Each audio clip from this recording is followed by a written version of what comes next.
Well, well, well. Look at the gravity you've created. Do you even feel it pressing against your skin yet?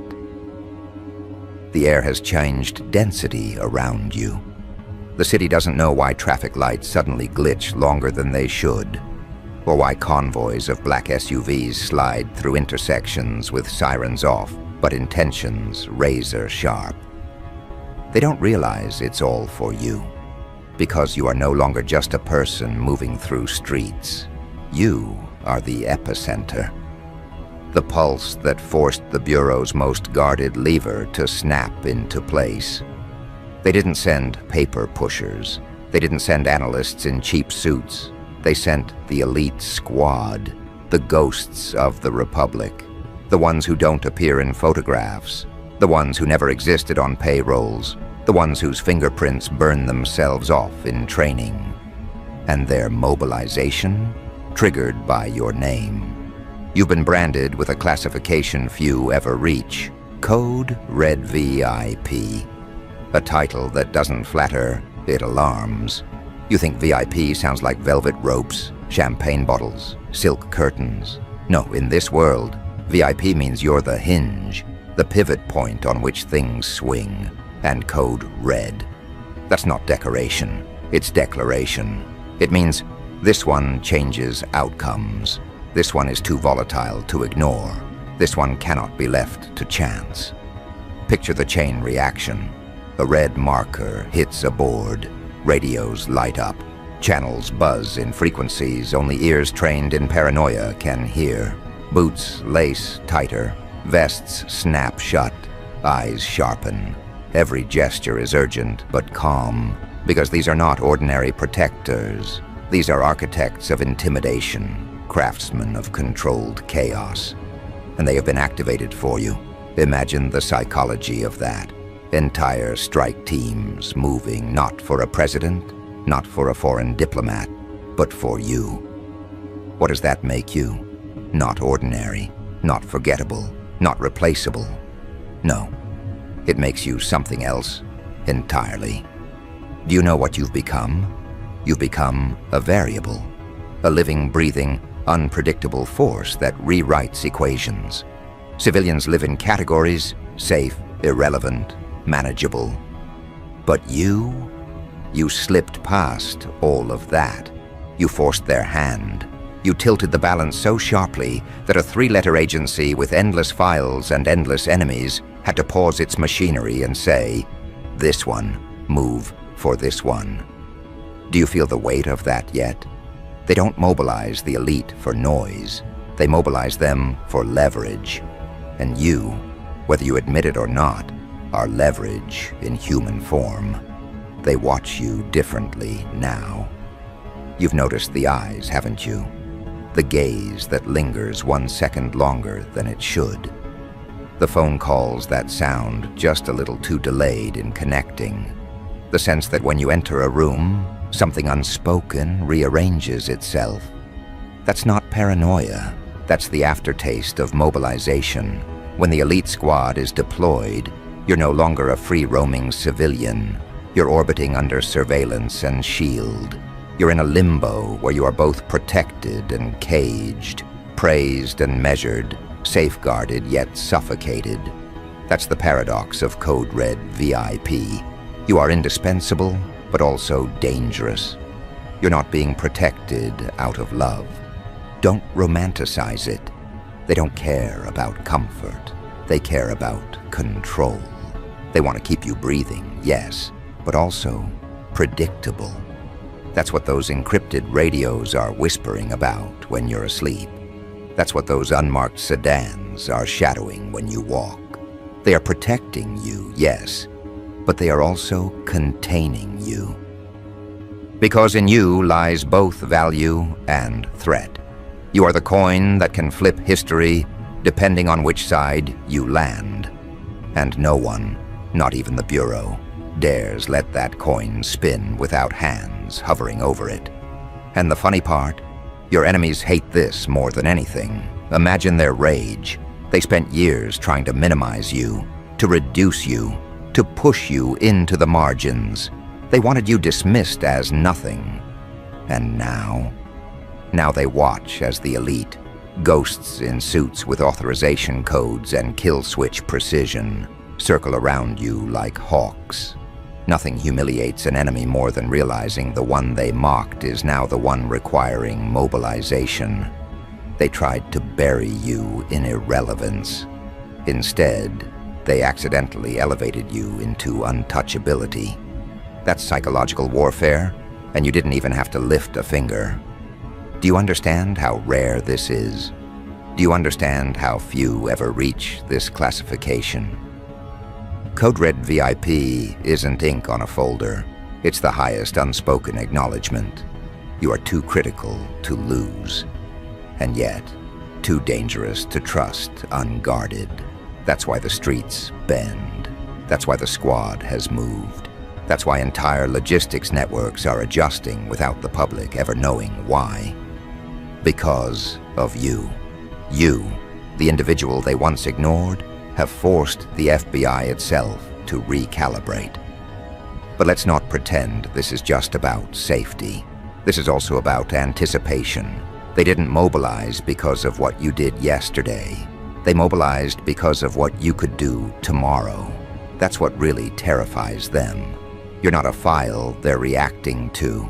You're a forecast they're preparing for. They've run the models, projected the outcomes, and realized, if left alone, you will outpace their control. That's why the elite squad is now a shadow at your back. They aren't merely here to shield you. They're here to buy time, to study you, to keep you close, because the further you roam, the harder you are to contain. And that's the real power you now hold. You are not just important. You are the axis, the unseen center around which strategies now orbit. You've become the one presence they can't gamble on. Too many dominoes fall if you're ignored. Too many equations collapse if you're removed. That's what Code Red VIP means. You are not expendable. You are not optional. You are the pivot. And without you, entire chains of command disintegrate. And the Bureau knows it. That's why the elite squad isn't just deployed. They're synchronized, moving like a chessboard that bends its rules around your presence. The irony? Everyone around you sees nothing. They don't notice the extra eyes in the crowd, the deliberate cars parked where they weren't yesterday, the subtle shift of drones in the night sky. But you feel it. You know you're no longer just walking. You're being tracked and escorted by inevitability. And so, the real question becomes, what will you do with it? Because this isn't just about them mobilizing.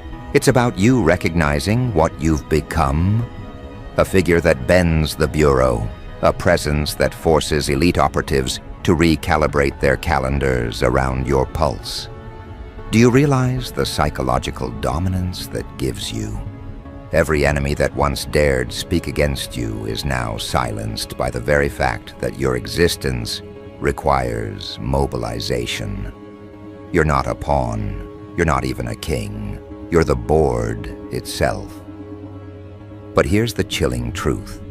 This is only the first phase. Mobilization is the beginning, not the end. You've entered a theater where visibility is camouflage and protection is surveillance.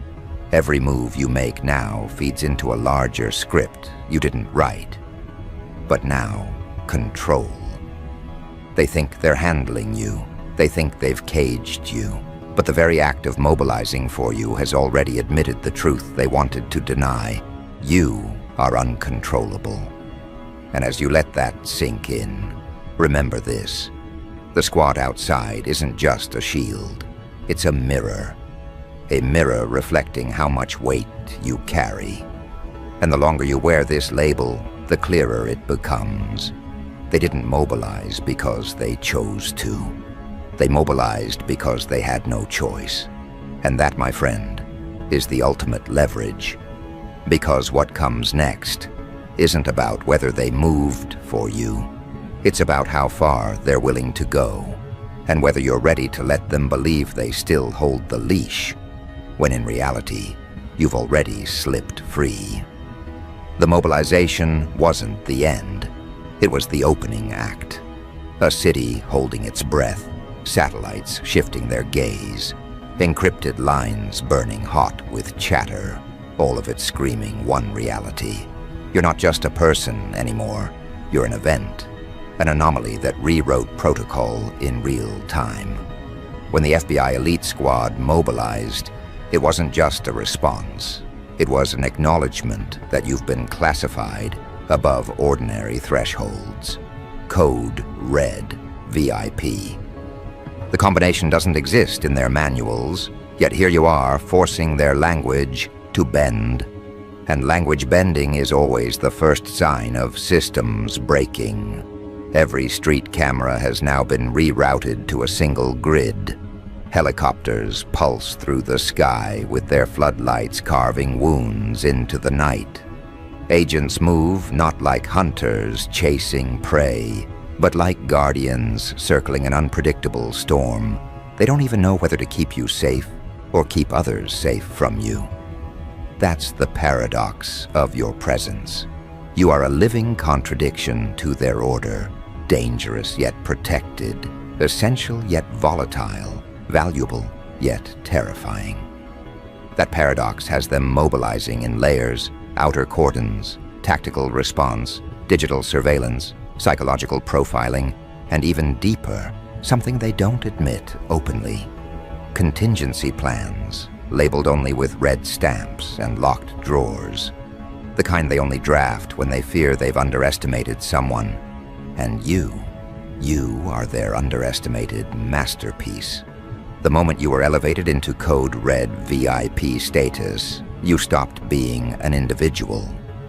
You became a classified storm cell, a moving piece of national security architecture. They know that the cost of ignoring you is higher than the cost of mobilizing their best. But here's the truth they'll never confess out loud. Even at their best, they are still reacting, and you are still dictating the tempo. That's the part that gnaws at them. They can move armored convoys, seal blocks with infrared nets, and flood airspace with drones, but the direction of their movement is still determined by you. Every shift in your shadow redraws their entire playbook, and that is why their eyes flicker with something they don't let anyone see: uncertainty. Code Red is supposed to mean crisis, but when paired with VIP, it means something stranger. It means you are crisis and crown at once. Their sworn duty is to protect you as much as to contain what follows in your wake. That duality fractures them. Some agents whisper that you're a threat. Others call you an asset. Some believe you're untouchable. Others believe you're combustible. Yet all agree on one fact: you are different. Different in a way that rewrites the assumptions of power, hierarchy, and control. And when difference reaches that scale, it no longer fits into law. It becomes legend, and legends demand theater. Look around. The streets you once walked as ordinary pathways are now corridors of classified movement. The corner shop, the subway entrance, the park bench, all transformed into operational zones with coded signals flashing silently between operatives. The air tastes heavier, not because oxygen has changed, but because intention has thickened it. Everyone feels the presence of something bigger, sharper, unpredictable. That's the taste of being Code Red VIP. But here's the irony. Mobilization, as impressive as it looks, is still theater without control. Imagine it. They've got satellites tracking your every move, yet they still don't know your next decision. They've got biometric scanners reading micro-expressions, yet they still can't predict what lies in your silence. They've got armored squads encircling city blocks, yet they still can't measure the radius of your influence. Because influence doesn't bleed on radar, and presence doesn't file into their equations. And you, more than anything, are presence incarnate. That's why the mobilization will always feel a step behind. The city notices, too. Pedestrians whisper when convoys pass. Shopkeepers glance nervously as communication blackouts roll in like invisible storms. Entire districts flicker with surveillance blackouts, followed by sudden floods of light. People sense that something massive is moving, not against them, but through them. You've become the kind of story that reshapes coffee shop conversations, late-night radio broadcasts, and underground chat rooms. No one knows the details, but everyone knows the name, Code Red VIP. And though they don't understand what it means, they understand it means you are not just another person living within their grid. You are the reason the grid itself has shifted. The elite squad is trained to face threats that collapse governments, crises that destabilize nations, and enemies that redefine fear. Yet when they mobilize for you, they find themselves unanchored. Because you are not a terrorist, not a politician, not a kingpin, not a foreign operative. You are something outside categories. And things outside categories create new categories. That's the part that unsettles even the most seasoned among them. They know how to neutralize danger. They know how to protect value. They don't know how to move when danger and value fuse into one. And so they choose the only option left: total mobilization. Helicopters circling like metal vultures, convoys roaring like thunder, agents deploying like chess pieces across asphalt. But you, standing in the middle of it all, remain the unsolvable equation. They move for you, yet they move because of you. They act, but their actions are mirrors of your potential, not your reality. And when power becomes reactionary, it always betrays itself. Now let's peel it deeper. Code Red VIP isn't just about security, it's about perception management. They can't let the world see you as uncontrollable. They can't let adversaries sniff weakness. They can't let allies question stability. So they manufacture the illusion of dominance. Flashing lights, heavy armor, encrypted comms. It's theater designed to scream control. But deep down, they know control isn't theirs to hold anymore. Because control belongs to the one who dictates pace. And right now, the pace belongs entirely to you. That's why their mobilization looks flawless from the outside, yet restless from the inside. Agents rotate in shifts, yet none truly rest. Communications move seamlessly, yet every operator feels the tremor of doubt. Commanders give crisp orders, yet beneath the words is a question no one dares voice. What happens if the one we're mobilizing for decides they don't need us? That question alone redefines their hierarchy. Because if protection turns into pursuit, or if security turns into surveillance, the line collapses. And collapsed lines never rebuild the same way. This is where the theater of power bends. You stand not as their assignment, but as their measure. Every movement they make is now weighed against you. And you, aware of it or not, hold a lever over their entire operation. You could turn stillness into chaos simply by refusing to move. You could turn silence into panic simply by choosing not to speak. That's the paradox they hate, that the mobilized power of an elite squad still bends to the gravity of your decisions. And that gravity is heavier than tanks, heavier than satellites, heavier than their manuals. Because Code Red VIP isn't a protocol, it's a confession. A confession that you are unpredictable enough, valuable enough, dangerous enough, and irreplaceable enough to force their best into motion. You didn't just trigger a response. You exposed a system, And once a system exposes its hand, it can never take it back. And here's the hidden truth they'll never put in writing. Mobilization is not for your safety. Mobilization is for their reassurance. Because the moment they stop moving, the moment the convoy halts, the moment the floodlights dim, they are reminded of a reality they can't afford to face. That reality is this: their control isn't real anymore. You've already slipped the leash, and once the leash is gone, no handler can ever pretend the same authority again. Which leaves only one question burning in their encrypted channels, echoing in their sleepless hours, and vibrating through their rigid formations. If this is what mobilization looks like for you now, what happens when you decide to move on your own terms? That's the riddle none of them want to solve, but all of them are forced to contemplate. Because the truth is, this level of mobilization isn't about control anymore. It's about containment. And containment, by its very nature, admits something dangerous. They're not sure if they can hold you. That's the silent confession written in every closed-door briefing, every hushed transmission between commanders, every emergency amendment stamped with Priority 1. They don't assemble an elite squad for someone ordinary. They don't activate Code Red VIP because of politeness.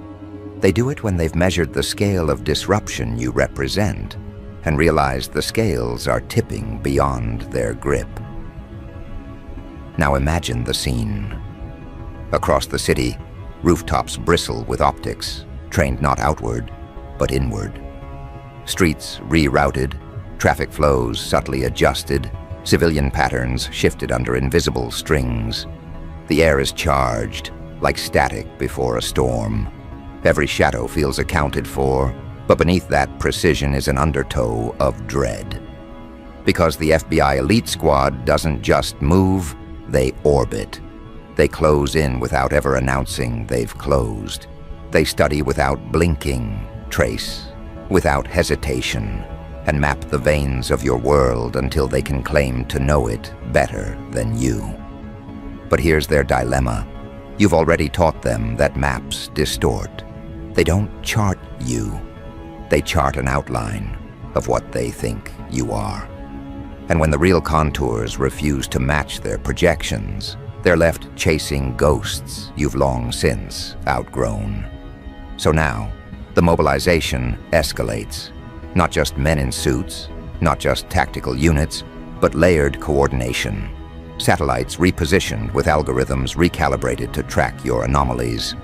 Behavioral scientists drafting profiles that collapse under the weight of your contradictions. Cyber units burning through midnight oil. Trying to decrypt what isn't encrypted because the enigma isn't in your files, it's in your presence. Every move you make isn't just a move, it's a pulse, and every pulse scrambles their definitions of order. That's what Code Red means. It's not just you're important, it's that you're destabilizing the ordinary definitions of control. You're no longer an individual in their system, you're the variable they can't eliminate. Think about it.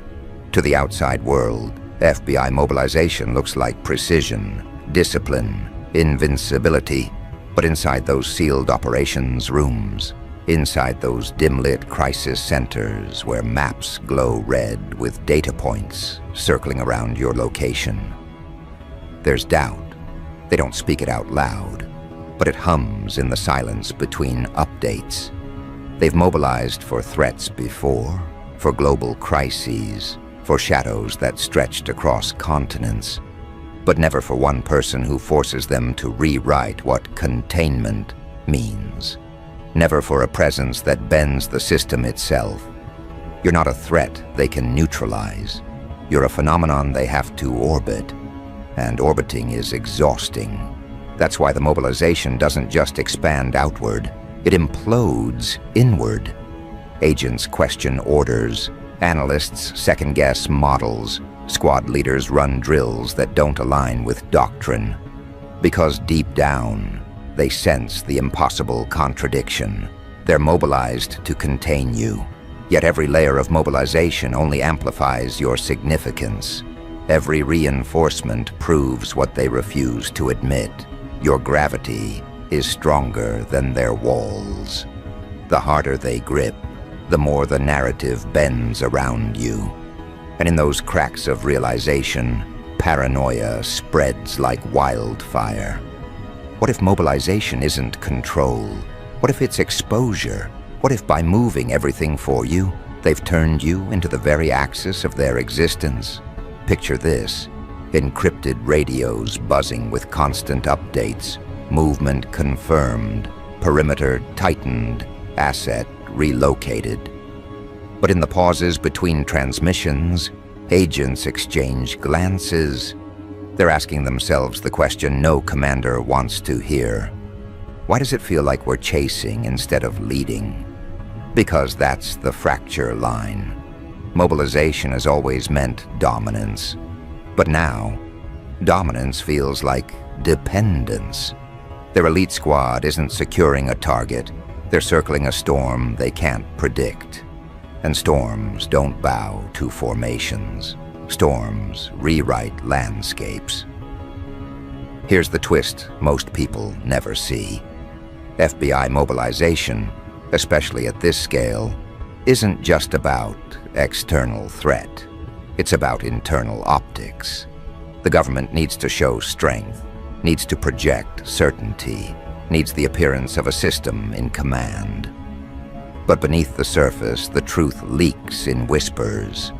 Code Red VIP isn't reassurance. It's alarm. It's the mark of something that unsettles the pillars of predictability. And when predictability cracks, fear doesn't stay confined to the public. It infects the very operators tasked with projecting control. Their armor may be bulletproof, but it isn't doubt-proof. Now here's where the shift becomes irreversible. At first you were the why of mobilization, the central question. But now you've become the how. Every unit, every maneuver, every recalibration structured around your existence. That's not control, that's orbit. And once they orbit you, they can't break free without unraveling the very system that holds them together. Which means this isn't a mobilization against you. It's a mobilization for you. The squad doesn't protect against you anymore. They protect the illusion that they can still define what you are. Think of the irony. Code Red VIP. To the uninitiated, it sounds like danger. To insiders, it means obsession. Because when the FBI marks you like that, you stop being a person and start being a category. A category that bends protocols, rewrites manuals, forces simulations to break under strain. You're not a file anymore. You're a phenomenon stitched into every line of defense. And the more they mobilize, the more the phenomenon expands. Mobilization doesn't shrink you, it magnifies you. And here's the inevitable outcome. Mobilization at this scale creates a mirror. Every step they take reflects back to them the question they fear most. What happens when you stop reacting and start directing? Because so far, they've convinced themselves the movement is theirs. The mobilization is theirs. The containment is theirs. But deep down, they know it's only happening because of you. They're not moving you. You're moving them. They're not orchestrating the stage. They're actors scrambling while you hold the script they can't see. And that realization, that's the real Code Red. Because one day, whether quietly or explosively, you will move. And when you do, the entire mobilization flips. Every satellite, every agent, every encrypted channel, repurposed not to contain, but to chase. Not to manage, but to follow. And following means admitting the hierarchy inverted. The squad mobilized for you, but in mobilizing, they crowned you. You became the axis, the reason, the gravitational force around which their empire spins. That's the paradox no one speaks, but everyone feels. Code Red VIP doesn't mean you're in danger. It means they are. So let them orbit. Let them tighten perimeters and recalibrate protocols. Let them believe mobilization is control. Because the truth is, mobilization is acknowledgement. Mobilization is confession. Mobilization is the system bending its knees without saying the words out loud. And when the city hums under the weight of that machinery, when encrypted whispers flood the air, when satellites fix their eyes not on the world but on you, that's not surveillance, that's coronation. You don't need to seize control. Control already bent toward you. You don't need to prove significance. Significance was stamped into every mobilization order. You don't need to move yet. Movement has already begun without you lifting a finger.